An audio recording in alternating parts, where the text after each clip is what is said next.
What's happening, everybody? Welcome. We are Gate 7 International, your number one English source for all things Olympiakos, coming at you today with a transfer update. It's been fairly quiet until today.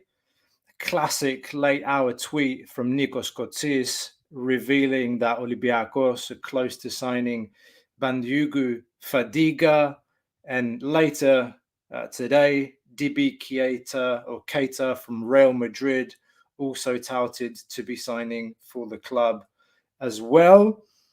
We were expecting a left back all this time, but it seems like the Frenchmen in our scouting department had other ideas in mind, and we do have a special guest with us today from France who we're going to bring in a moment.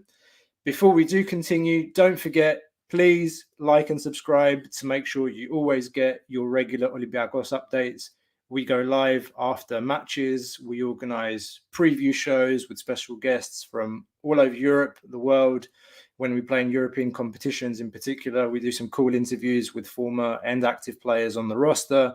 So hit that subscribe button and the bell. Make sure you don't miss the next episode of Gate 7 International, your international home for the red and white legends, by the fans, for the fans. Thrilos Padou, παιδιά. And without further ado, I'm going to bring in our special guest. It's Martial. I'm sure a lot of you are familiar with him already. He tweets under the name Olympiakos FR, Olympiakos France. He is a journalist in France. He knows what he's talking about. And in particular, with one of these players that has been reported today, Bandiougou Fadiga, he can probably tell us a little bit more about this player, where he's coming from, and what we can possibly expect from this player. So, Martial, welcome, man. How are you doing? Yeah, welcome. I'm fine, thank you. I'm very pleased to see Olympiakos bringing player from France again to the club. It's we know now that it's happening every year. It's Madi Kamara, Pape Cisse, Osenuba, Artur Masuaku, the list goes on and on and on. And now we have another one today. Yeah. What do we know about this guy? Well, basically, we don't know much about him because he only played like 12 pro games in Paris, 6 in Paris and 6 other in Brest, which is a first division club in France too. But what we know is that he has a lot of potential because we all know that the Paris youth system is very good. I won't name players, but you have like Karembeu, Kingsley Coman, you have Nkunku, for example, and many others that goes mainly, for example, in Germany because they don't have any chance to play in Paris. And Bandiougou was like one of the hottest names in Paris, and he left it for Brest last season to play like first team game, and it was quite difficult because he was very young. He needed to settle to the League One level, and then he came back to Paris this season, and he's not playing this season because it's very hard for young players to even be on the mission every game because you have so many star player in Paris. And when for example, when a star player is missing, when Pochettino is relying more on, Rafinha, Draxler, I don't know if I can say that they are washed player, but they are behind young players in the structure. So they do play a lot of games, and that's why Bandiougou Fadiga was not playing, and I think that's why we had the chance to bring him to Greece, because in any other world you can't bring a player straight from Paris to Olympiakos unless he has like 35 years old, maybe, or maybe the goalkeeper. Yeah, in this case, we're talking about a 21-year-old central midfielder. His contract is coming to an end in June of this year, so it's still unclear whether we're signing him immediately or whether we're going to be expecting him to join the roster in June. There are some reports surfacing the last couple of hours that Olympiakos and Paris Saint Germain are trying to come to some sort of an agreement to make sure that the player can actually come and join the team officially immediately. So we know he's in Greece. He's undertaken his medical already, passed the medical. Nikos Kotis from To Deka GR was already reporting that apparently he has signed the contract. The final part missing is whether it's a 4-year contract or whether it's a 4.5-year contract, depending if he joins now or if he joins at the end of June when his contract with Paris expires. But I think, what do you think, Marshall? Do you think we'll be seeing him joining immediately? How much do you think Paris is really going to be trying to make, 100,000, 200,000 to let him go immediately? Do you think it's going to happen now? Or do you think it will happen in the summer? Well, I don't see any logic for him to stay in Paris for 6 months, because he's not even on the mission of Pochettino every week. So if he stays in Paris, I would like to say that they don't have any B team anymore. They suppressed the B team like 2 or 3 years ago to focus only on under 19 and the first team. So if he stays in Paris, he won't play at all, like not even with the B team. So, and we know that in our squad, we have probably opportunity for him if he comes early. So I would say that he has to come now, because it makes more sense. And when it comes to the amount of the fee, I don't know what Paris can expect from a player like that, but maybe more a resale, right? Because he has more potential in the future rather than a big value right now, because he's not playing. So you can't ask for money if the players will be free in June. Yeah, no, it makes sense. So a lot of people in the chat getting involved already, and one of the comments popping up, I hope he is like Aguibou, says Marito Lagis. Well, yeah, it's quite a good comparison, because I was reading some article when he started to pop in Paris. He made like few entrants in games when Paris was already winning, so he had maybe a little less pressure. But when it comes to the profile, it's a technical, gifted midfielder. He's quite speed. He likes to protect the ball. I don't know if it's the word correct, but he's not very physical. Like Aguibou, he's not a very physical player, but he knows how to protect the ball, to win the ball back. He has a lot of energy. So it's a raw talent like Aguibou, but I would say he has more first team experience, because he already was in the Paris squad like daily. He was in Brest, which is a first division team.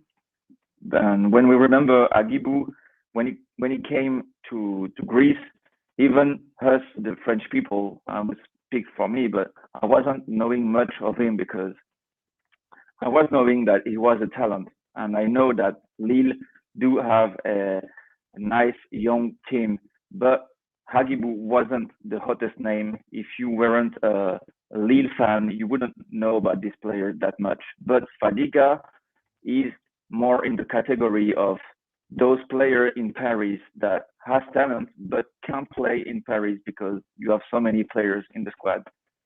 And it's the same case, for example, with Cais Ruiz. He went from Barcelona to Paris, and then he came back to Barcelona because his contract was expiring in Paris, so he had to leave. And I spoke earlier about Xavi Simons, and he is a very talented midfielder, and he has only few minutes to play in the French Cup, because it's quite impossible to pop when you are a young player in Paris. It's interesting reading some of the backstory that's been reported. So we know that Thomas Tuchel gave him his first opportunity to play for PSG. And apparently Thiago Motta, who is the former Barcelona defensive midfielder, played for Inter too. He's the under-19s coach at PSG, and apparently, he's spoken very highly of Fadiga, and it says a lot. I think that a coach like Thomas Tuchel, would give an opportunity to this player. I think he had 6 appearances for PSG last year as a substitute, albeit. And Thomas Tuchel's known for liking to, give young players the opportunity. The things at PSG this year have been rather complex, big signings, Leo Messi for one. And, there's been pressure for results. And I don't think, like you said, there's much opportunity for young players to get their chance.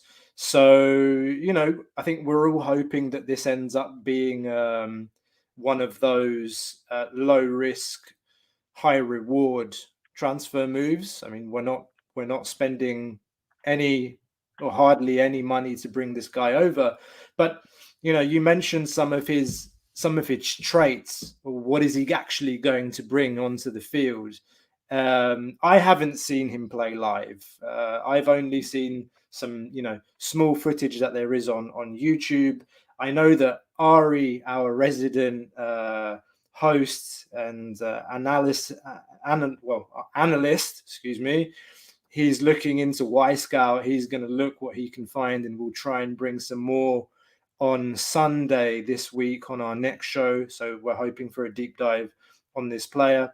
Ari's looking into it. From what little I saw, Martial, I saw a midfielder that brings energy, some pace. The main thing is speed, because I think this is what we're lacking massively this year in the midfield. I would say that I cannot pretend I know this player well, because, as you mentioned, I didn't see him play a lot because he was barely a starter in games. So it's very hard to have seen him play unless you watch PSG in the youth league, maybe. But what I can say is that he has a lot of pace, of energy, and he's quite like Aguibou, like he's running everywhere. He's trying to find some spaces in the pitch, around opponents. And that's why I like about Aguibou, is that he came and he wasn't shy, He wanted to try.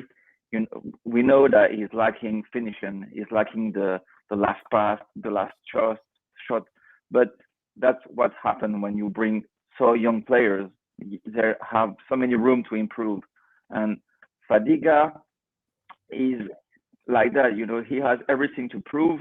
But what I can tell is, when you come from such a big club like that, and when you go to Olympiakos, which is a great club when it comes to infrastructure, how the club is surrounded, how they try to make the players shine in the league. But when you take the level of the league in mind, I have no doubt that Fadiga will show that he has a lot of talent.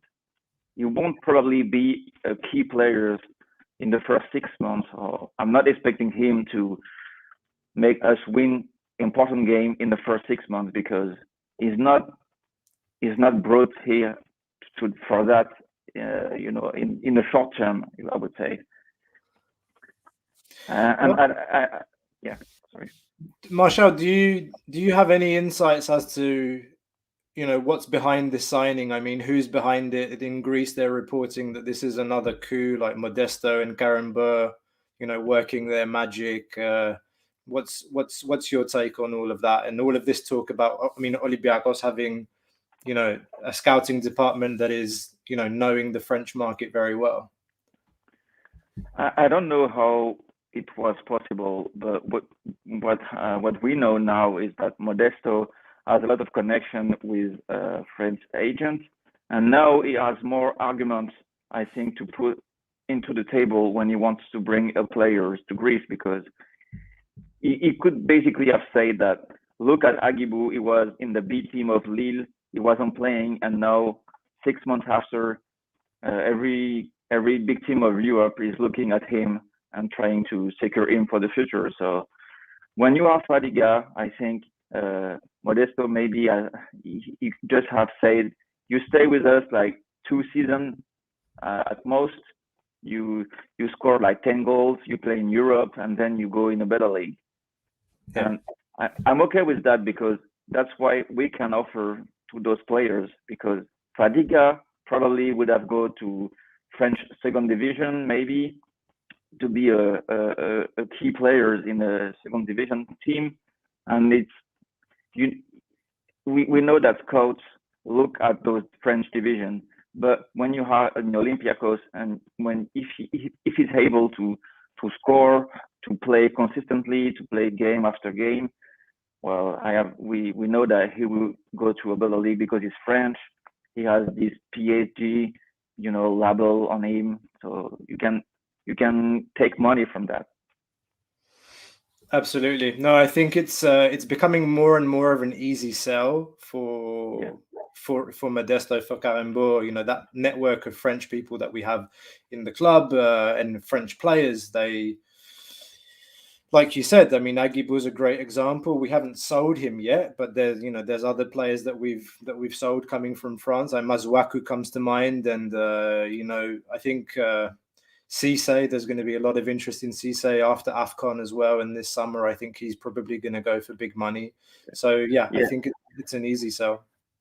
And I would like to add that we know from our experience that players coming from French league are physically prepared. They don't need time to settle even to the Greek level.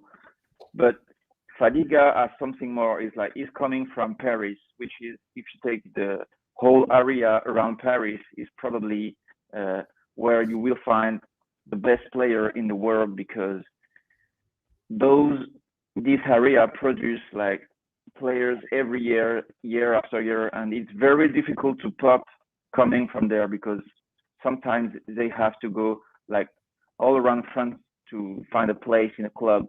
But if you're able to go into PSG and to reach the first team, like during so many years in the formation, is because you have something that makes you better than the other player. So I don't like this word, but I would say that it's kind of a steal from the club. And if I had to make a bet, I would say that he won't put any feet in the B team. He's not a B team player. But this is what they said about Aguibou Camara as well. When he came, they said, he's going to start in the B team, and, step by step, we'll see him getting into the first team possibly. And I remember having this conversation with you back in the day, when he was coming over, and this was the narrative in Greece that Aguibou is going to be a B team player. It's like, nah, he's probably going to play immediately. But the transition when you come from France straight to Greece, it's not from the B team. It's more for players like Alga Simba, for example, that comes from Africa, and they probably have less talent at the moment. Not less potential, but less talent to play in the first team. Yeah. Well, I hope that, we're all hoping the best for this one. It's not official yet, but it should be coming very, very soon. I also think that this move might be a kick up the backside for Madi Camara. I don't know how quickly Fadiga is going to end up playing in the first team, but I think having that kind of profile in the midfield, that energy and that speed, that's what we, besides the technical side of Madi Camara, that first season, those are all the raw traits that he had, speed, power, technique. So let's see. That's very, very exciting news. Now, before we move to the next part of this discussion, we're going to talk about Diby Keita. I do want to remind everybody about our sponsor, Manscaped. Cheers to 2022 and resolutions you can actually keep.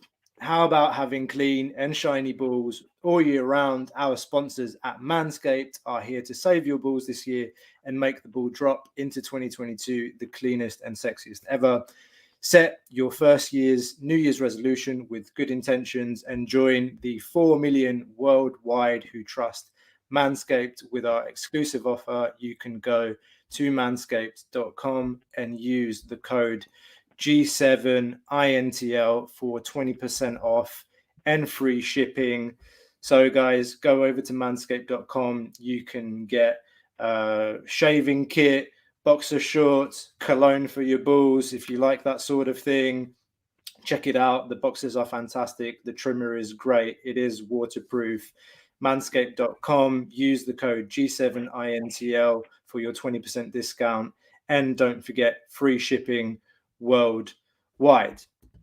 Now, back to business. We're Gate 7 International. We are here talking about the latest transfer news. We've just talked about Fadiga, central midfielder coming from PSG. The next item is Diby Keita. So he's a dual national of Spain and Mali. He's playing for the Juvenil of Real Madrid. What's your take on this one, Martial? Well, I would say this is more a B team player because he's coming straight from a youth team of Real Madrid, so he doesn't have a professional background around him. I think he has not even played in the youth league, so I don't know what to expect from him right now, but he's look like the player that probably will be very different for what we are used to see in the under 19 or the B team in Greece, because he seems very very technical from what I've seen on videos. I'm curious to see what he can offer, because Real Madrid is not known to be a famous club for young players coming from the academy. So I don't know if he has a proper style, if he has a profile already defined. It's a interrogation mark for me. Aguilas Kut says, I saw some of Keita's highlights and he was demolishing people with his dribbling ability. Very promising, to say the least. You know, Nikos Vergos also played for Real Madrid Juvenil. So, I mean, the fact that he's playing for Real Madrid, as you said, Martial, it's not really a club that's super well known, I suppose, for its academy. Although, I mean, look, there have been some great players that have come out of Real Madrid academy. Raul, comes to mind from back in the day. But I agree with you. I mean, he's 18 now. He's 18 years old. He's not 21. He hasn't played a professional game. So, if he does sign now, then he could probably end up playing with the B team for 6 months. And if he really does well, then he might join the team for pre-season going into next season. He's left-footed. I've seen, at least, from what you can find on Transfermarkt and some footage on YouTube, that he likes to start his attacks on the left-hand side. Interesting, and nothing to lose, really. And what's interesting also is that most of the time those kind of players are physically in advance compared to other players, and that's why they seem so way better than other players, because they are just faster, stronger in those category of young players. And when they arrive into the real team, I would say the real world, they have more difficulties to shine, because it gets harder, tougher, and that's why maybe the B team will be nice for him, because he will have to play in terrible pitches, against players that are 20, 35, 36, and that will be for him a good starting point as Olympiakos, compared to Fadiga, that doesn't need to take this step because it's already a finished project, I would say. Yeah, I think you're right. The young guy, the 18-year-old, he can probably do with actually going through an experience like that in the B team and playing against men, and actually, having some quite aggressive characters play against him. It can help him to toughen up, and we'll see. That deal is still also not finalized. But I mean, there we have it. So we have, out of nowhere today, these two youngsters on the radar. Like I said at the very beginning, we're still waiting to hear about what's going on with the left back. Zagaritis has been in the press a lot recently. I read today in the papers that Martins wants a profile like Zagaritis, but not necessarily Zagaritis. But I hope they bought a good oxygen mask for Oleg Reabchuk, because he's already played close to 30 games this season, already more than last season. I don't know. You know what's funny is that it's almost 1 year since we are waiting for someone around Reabchuk, and I have the impression that it's hard for the club right now to choose the profile, because we have seen Reabchuk improve. So if you put someone that's better than him, like, you kind of ruining his improvement. Yeah. But he needs someone around, so that's why maybe we see profile like Zagaritis, because he's not someone that will claim the first spot to Reabchuk, but he has the level to play the easy Super League games, I would say. So it has become some kind of dilemma for Martins, because now that Reabchuk has played every game since 1 year, he has a good level right now, but you can't put a top left back in front of Reabchuk, because otherwise you are doing like he has done before with Tsimikas and Kutris, maybe.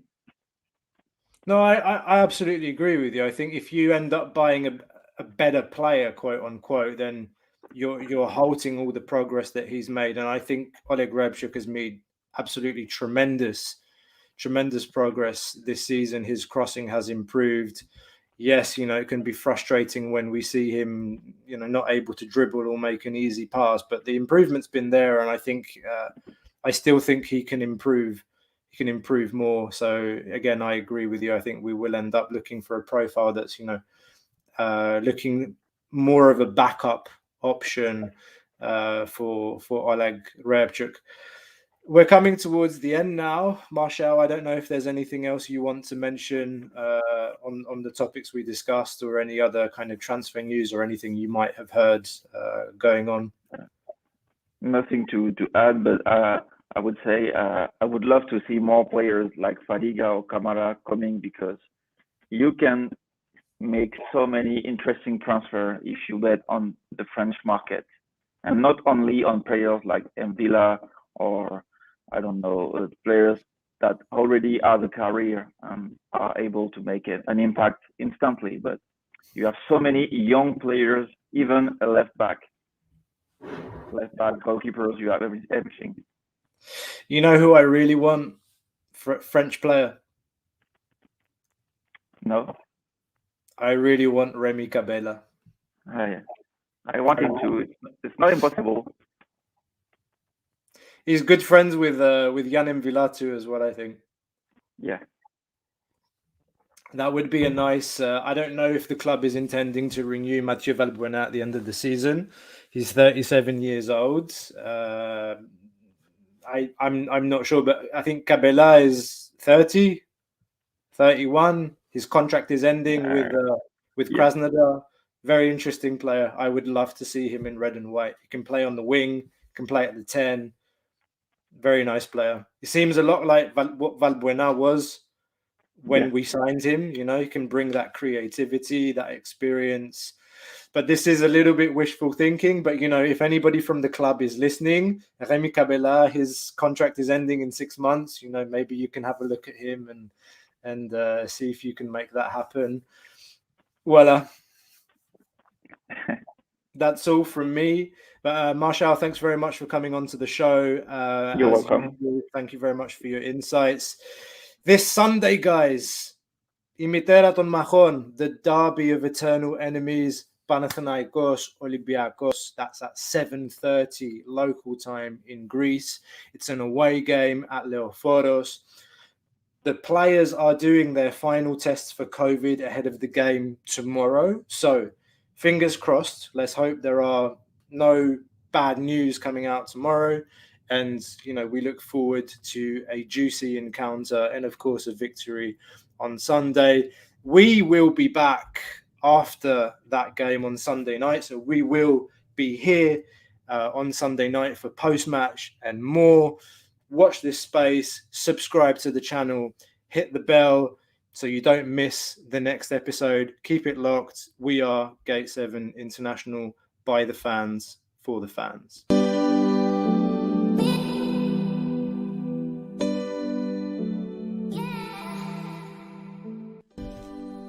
You just listened to an episode of the Gate 7 International podcast, a podcast connecting Olympiakos fans from Brussels to Tokyo, from Toronto to Geneva. We are 4 Olympiakos fans from every corner of the world, bringing you news and interviews of the team you love in English. With new episodes twice a week, you will never miss out on the latest updates and stories of the team you love. If you liked what you heard, make sure to follow us on social media at Gate7INTL, give us a subscribe on YouTube, or even leave a review on all our podcast channels. Until next time, this is our team, our city, and our story. Θρύλος είσαι. Στο μυαλό κάτι μαγικό.